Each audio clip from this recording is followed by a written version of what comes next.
Sholat itu boleh tak diqadha. Sholat itu ada 3. Usolli fardal maghribi salasa raka'atin adaan tunai, cash nanti. Yang kedua, usolli fardal maghribi salasa raka'atin i'adatan, sholat yang diulang. Mana contoh sholat yang diulang? Habis selesai sholat, assalamualaikum warahmatullah, assalamualaikum warahmatullah, gatal siku. Pas digaruk, ditengok, rupanya kulit ikan mas sebesar ujung kelingking. Berarti waktu wudhu tadi tidak kena. Maka kalau tidak kena, berarti wudhunya tak sah. Kalau tak sah, berarti sholatnya mesti diulang. Namanya sholat i'adah. Pertama sholat ada, yang kedua sholat i'adah, yang ketiga sholat qadha, sholat yang diganti, mengganti sholat. Ibu biasa sholat asar berjamaah, habis asar berjamaah pengajian, habis asar berjamaah ngantar anak, habis asar berjamaah jemput anak, habis asar berjamaah arisan. Lalu kemudian suatu hari tidak berjamaah, merasa sudah sholat, sampai selesai maghrib baru ingat, aku tadi lupa sholat asar. Maka sholat asar itu tadi mesti dilaksanakan. Melaksanakan sholat itu disebut dengan qadha namanya. Kapan waktunya diqadha? Bisa setelah maghrib tuh. Usolli fardal asri arba'a raka'atin qadha'an. Aku sholat asar mengqadha, mengganti. Kalau tidak, bisa juga waktu asar besok. Habis sholat asar, sholat 4 rakaat, mengqadha asar. Tapi jangan dibuat di masjid, nanti dikatakan orang aliran sesat. Berbisik orang habis sholat. Aku tengok tadi ibu di sebelahku itu sholat ba'diyah asar 4 rakaat. Sesat ibu itu sekarang sejak ikut pengajian Ustaz Somad.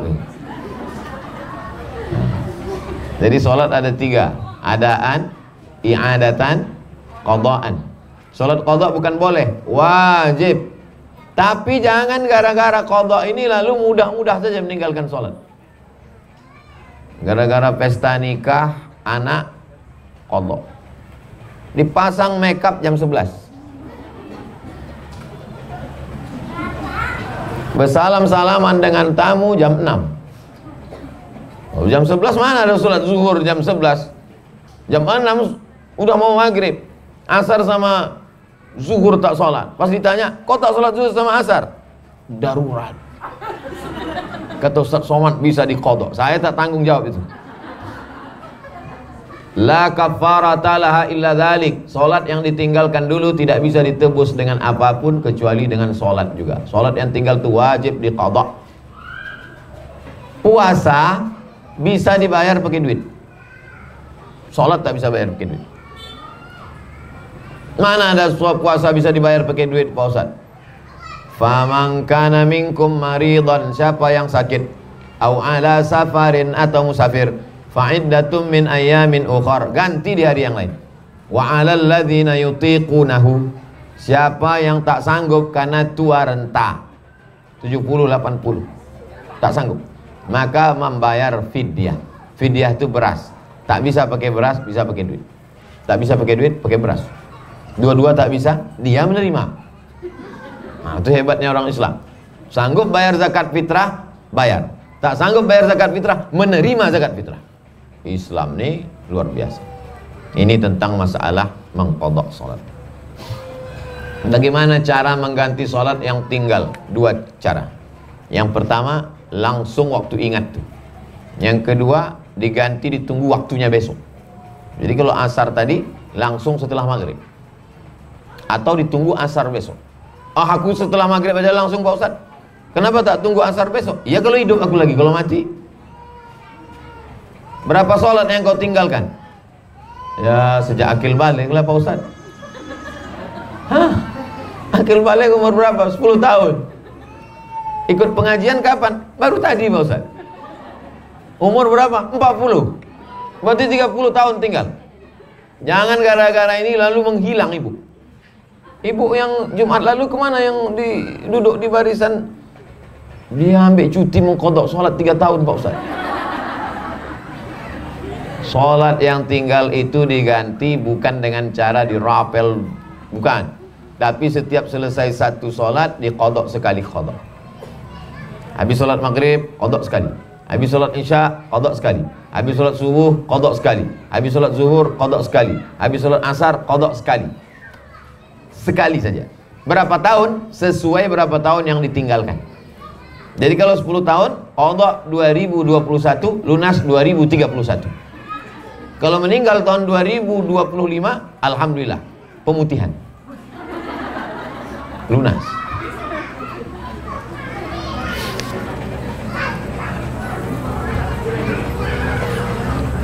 Kalau kita bermazhab Hanafi,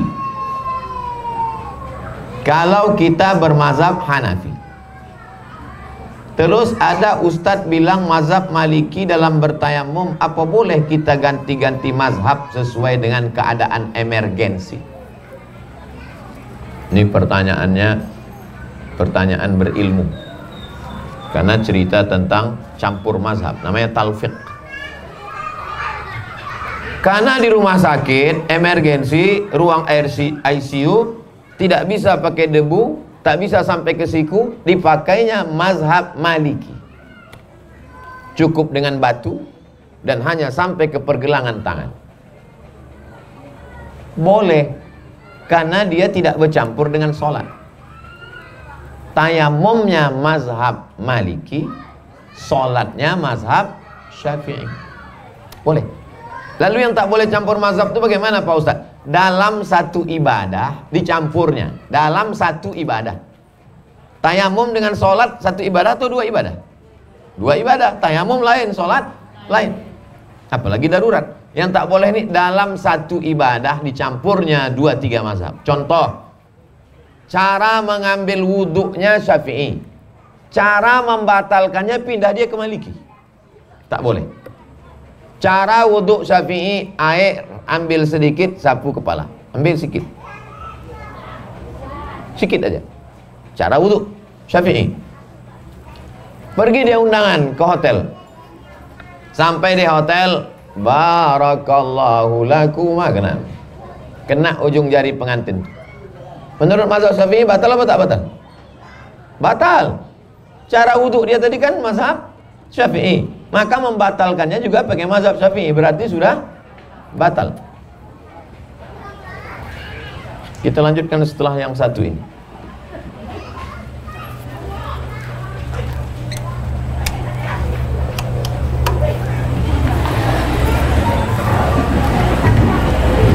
Nanti kalau tak saya hidupkan lampu, nampak di rekaman tuh muka saya hitam.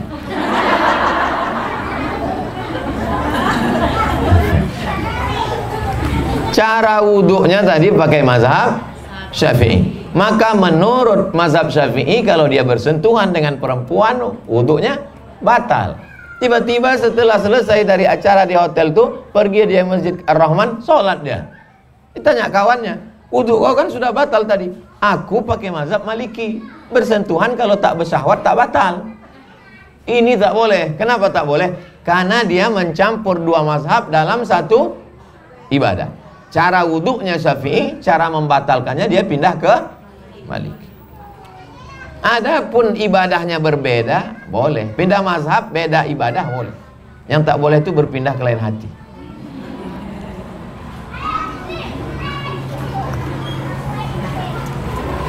Apa manfaat membaca surat Al-Waqi'ah?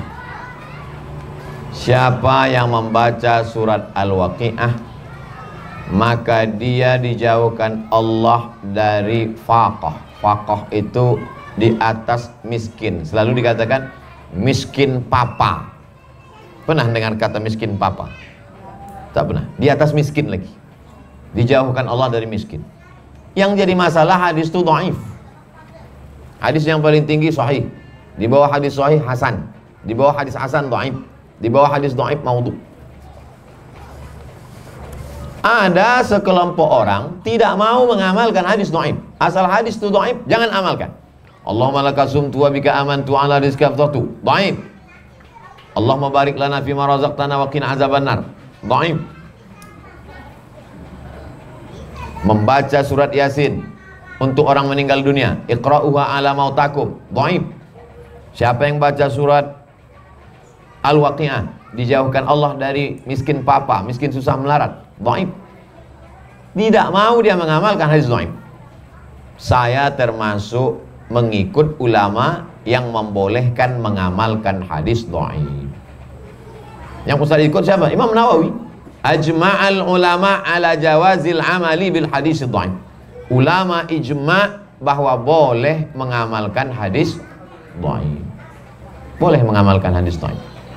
Jadi kalau diamalkannya surat Al-Waqi'ah ini boleh, tak salah. Kalau kita ingin ada berkeinginan bisa Allah mempermudahkan hajat kita. Yang memudahkan itu bukan Waqi'ahnya, Allah. Lalu kenapa Allah mudahkan dengan surat ini? Karena surat Al-Waqi'ah mengingatkan kita tentang hari kiamat, tentang kematian. Begitu dibacanya lalu kemudian hatinya takut kepada Allah. Tak jadi dia curang, tak jadi dia bohong, menjadi orang jujur, amanah, semangat dia. Jadi kalau ada orang bertanya, apa logikanya dengan membaca surat Al-Waqi'ah dia tidak miskin? Karena dengan setelah membaca surat Al-Waqi'ah dia bangkit semangat. Apa hubungan sholat duha dengan rezeki? Karena orang yang sholat duha pasti bangunnya sebelum subuh, pasti dia bersemangat. Jadi kalau dikatakan logika, logis, masuk akal, ajaran Islam ini masuk akal. Tak masuk akal Pak Ustaz, berarti akal kau tutup. Sulitkah bagi Allah? Tidak. Innama amruhu iza arada syai'an ayyakula lahu kun fayakun. Tak ada yang sulit bagi Allah. Apa hukumnya kita umat Islam melayat ke rumah non muslim kalau ada tetangga kita tidak Islam meninggal dunia dia, kita ikut berbela sungkawa duka cita, maka kita sekedar ikut duka cita tanpa ikut ritual. Jangan ikut misa, jangan ikut ibadah, jangan ikut kegiatan agamanya. Datang kita ke situ, aku ikut berbela sungkawa atas meninggalnya bapakmu karena dia sama aku baik dulu. Kalau ada utang dibayar apa tidak? Bayar. Dan pula anggap lunas. Alhamdulillah Pak Ustaz, berbeda agama kami lunas. Kata siapa? Nabi SAW meninggal. Meninggal Nabi, baju besinya tergadai. Wadir'uhu marhunatun inda yahudiyin bisalathina sa'an min tamrin. Baju besi Nabi tergadai di tangan orang Yahudi tak Islam karena Nabi meminjam 30 sa'. 30 sa' kali 3 kilo sama dengan 90 kilo gandum. Itu menunjukkan Nabi ada interaksi sosial dengan non muslim. Dibayar. Silaturahim tak putus. Ummi matat, emakku mati, kata Asma. Asma itu sahabat Nabi, ipar Nabi, saudara Aisyah. Lain emak, sama-sama ayahnya Abu Bakar Siddiq. Emak Asma tak Islam. Datanglah emaknya yang tak Islam ini menjumpai Asma di Madinah dari Makkah 500 km. Afa asiluha, boleh aku silaturahim dengan yang tak seagama? Kata Nabi, silakan silaturahim. Afa utiha, boleh aku beri dia hadiah? Silakan. Berkirim makanan boleh. Makanan kita dia makan, makanan dia, makanan kita dia makan, makanan dia tengok dulu. Kalau kue kaleng makan, kalau bubur ayam ada ikhtilaf nampaknya Ibu. Nah memang namanya bubur ayam, tapi bekas memasak tuh kan belum disama. Baru ingat, oh iya, tadi tuh ingat ayamnya. Nah jadi insya Allah kita karena sudah terbiasa bertetangga dengan non muslim, itu sudah lazim biasa. Kalau di Medan orang undangan pesta dibuat ada 2 tenda. Tenda makanan Islam, tenda makanan tak Islam, karena bertetangga dengan kawan yang tak Islam. Jadi kalau kita datang undangan, ya datang, jangan ikut ritualnya. Datang, makan sini. Jangan pula makan sini, singgah pula sini. Kau kenapa situ? Sikit aja Pak Ustaz. Oh lain. Jangan ikut ritual. Sekedar cukup bela sungkawa, menunjukkan bahwa kita bertetangga baik, berkawan baik. Islam ini tidak mengajarkan membunuh orang hanya karena berbeda agama. La yanhakumullahu 'anil ladzina lam yuqatilukum fid din. Kalau mereka yang tak seagama denganmu itu tidak memerangimu, walam yukhrijukum min diyarikum, tidak mengusirmu dari kampung halamanmu. 2 syaratnya. dia tidak memerangimu, dia tak mengusirmu dari kampung halamanmu, anta barruhum, kau buat baik sama dia. Wa tuqsitu ilaihim, bersikap adil. Kalau dia tidak mengusirmu, dia tidak memerangimu, kau boleh bersikap adil dan berbuat baik kepada dia. Ini ajaran Islam. Ajaran Islam itu asal tak sama agama, pancung kepalanya, larikan kompornya. Islam ni agama yang berlapang dada menerima perbedaan. Wala ana abidum ma'abattum wala antum abiduna ma'abud lakum dinukum waliyan. Itulah kaji kita petang ini. Ada kertas susulan? Habis. Mudah-mudahan yang kita lakukan petang ini diridhai Allah Subhanahu wa taala, dicatat sebagai amal soleh.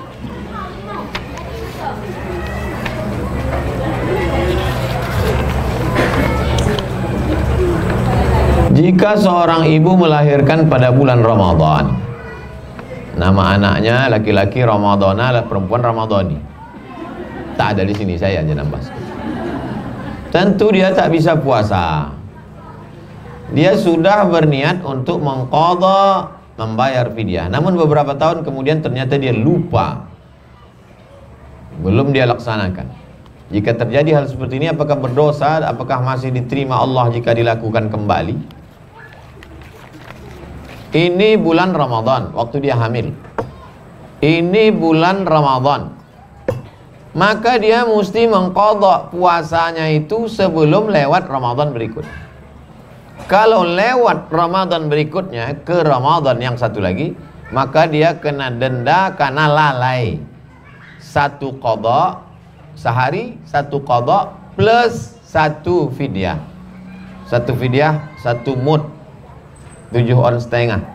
Tapi jangan betul-betul kasih 7 mud setengah, karena satu mud di situ maksudnya satu makanan.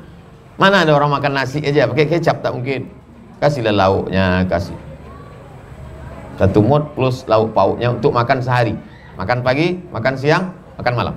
7 on setengah itu kalau udah kuat, udah 3 kali tambah tuh. Jadi bukan berarti kalau sudah tinggal setahun lalu kemudian istighfar selesai. Anak ibu berapa? 10. Tinggal yang lalu, cincailah itu Pak Ustaz. Oh, tak bisa begitu. Hitung. Man mata, siapa yang mati, wa alaihi siyamun, punya utang puasa, shoma anhu waliyuhu, maka ahli warisnya melaksanakan puasanya. Mak saya tanya, mak, waktu mengandung aku dulu berapa hari mak tak puasa? 30 hari. Karena kau dalam perut kuasi sakit-sakit aja. Aku pun ikut sakit gara-gara kau. 30 hari tak puasa. Waktu menyusukan berapa hari? 30 hari. Menyusukan 2 tahun, 30 hari. Jadi untuk saya 90 hari dia tak puasa.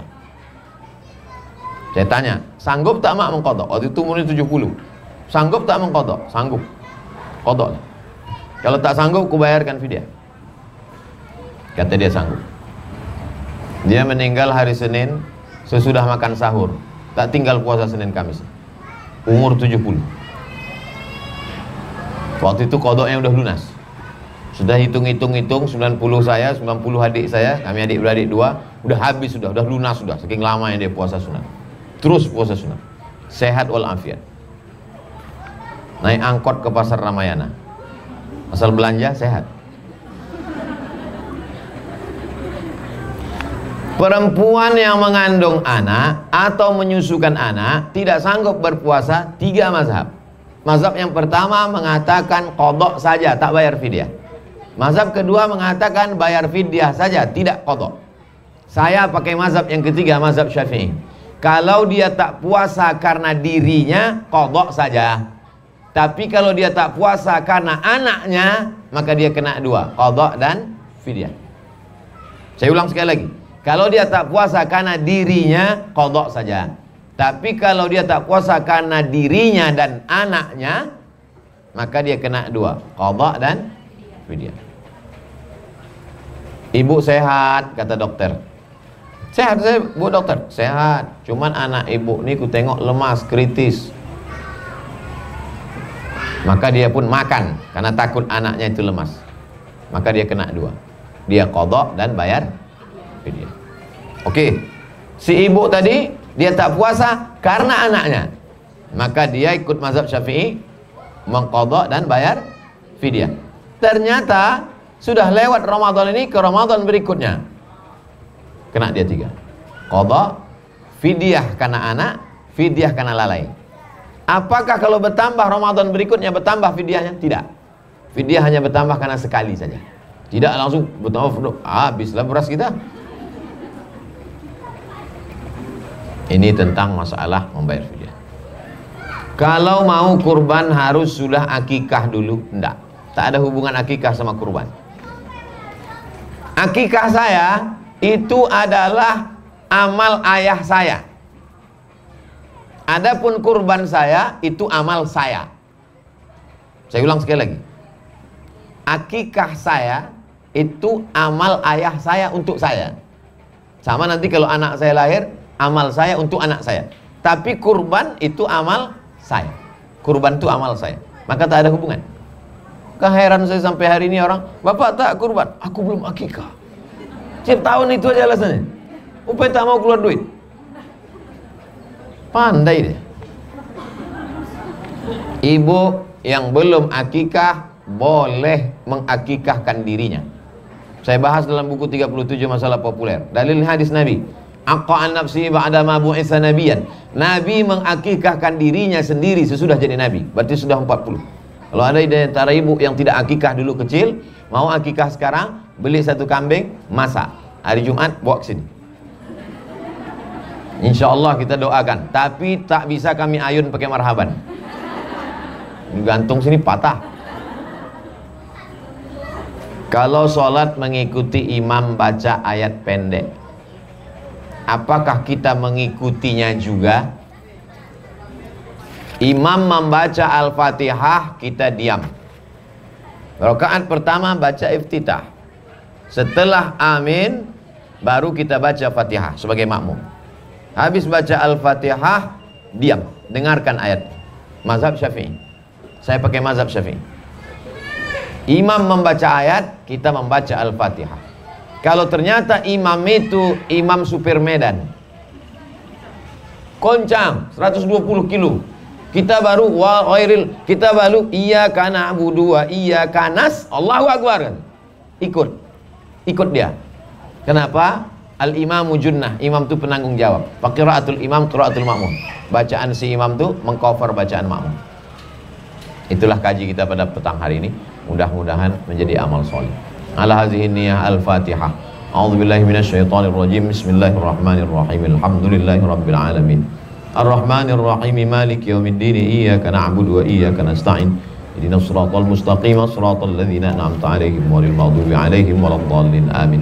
Allahumma inna nas'aluka salamatan fid din, berikan kami keselamatan dalam agama, wa afiatan fil jasad, sehatkan badan kami, wa ziyadatan fil ilmi, tambahkan ilmu kami, wa barakatan fil rizqi, berkahi rezeki kami, wa taubatan qablal maut, berikan taubat sebelum mati, wa rahmatan indal maut, berikan rahmat ketika mati, wa maghfiratan ba'dal maut, berikan ampunan sesudah mati. Allahumma hawwin alaina fi sakaratil maut, ringankan kami waktu melewati sakaratul maut. Wan najata minan nar, selamatkan dari api neraka. Wal afwa indal hisab, maafkan kami ketika nanti amal kami dihisab. Rabbana atina fid dunya hasanah wa fil akhirati hasanah wa qina adzabannar. Wa sallallahu ala sayyidina Muhammad wa ala alihi wa sahbihi wasallam, walhamdulillahi rabbil alamin. Taqabbalallahu minkum minna wa minkum taqabbal ya karim. Assalamualaikum warahmatullahi wabarakatuh.